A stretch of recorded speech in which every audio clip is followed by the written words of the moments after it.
Nonviolence, Chapter 5. Nonviolence in the Face of Fascism and the Second World War. Section. Gandhi and the Lure of Fascist Ruralism. While the anti-colonial revolution developed in the East, and in India itself, gaining impetus from the October Revolution's appeal to the slaves of the colonies to break their chains, in Europe, in the wake of the struggle against that revolution, fascism asserted itself, determined to restore order in the metropolis and relaunch the colonial tradition. What position did Gandhi adopt in this international context? We have seen that, starting out from the identification of modernity with violence, he made no distinction between industrialism and militarism, and hence was absent from the major anti-militarist struggles, which did not succeed in preventing the First World War.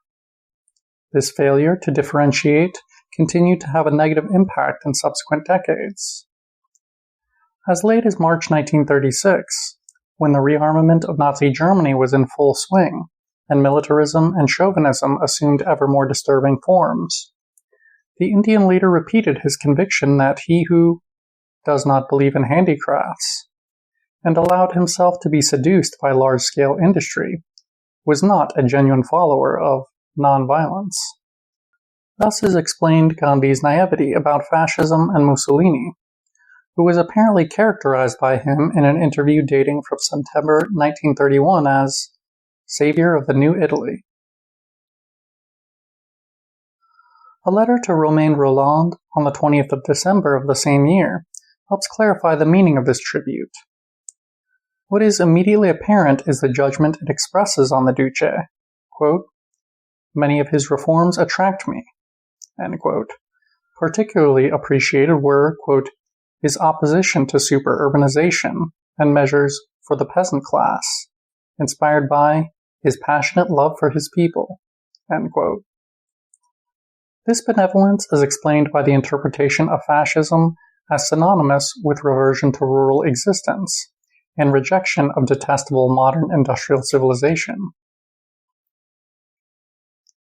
In this regard, Gandhi might be compared with the great U.S. poet Ezra Pound, who compared Mussolini, construed as a champion of a return to rural life, with Thomas Jefferson, who celebrated those who worked the land as the chosen people of God, and compared great cities with the sores of a human body. According to Pound, the two figures compared by him both hated machinery and factories, and loved agriculture. Both sympathized with animals, and favored entrusting cultivation of the land not to the tractor, but to the plow and ox. Obviously, Gandhi's political intelligence was shrewder, and, unlike Pound, for him the lure of putative fascist ruralism could not be enduring and pervasive. However, obliged to acknowledge the iron hand employed by Mussolini, immediately afterwards the Indian leader added, quote, "Violence is the basis of Western society." End quote. If industrialism and mechanization were synonymous with violence, the return to the land and rural existence sponsored, or rather propagandized, by fascism, entailed a certain reduction of violence, even if the latter experienced expansion and exacerbation at the level of political relations.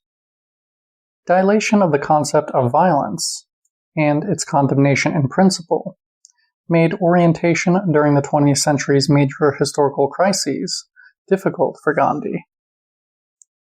End of section.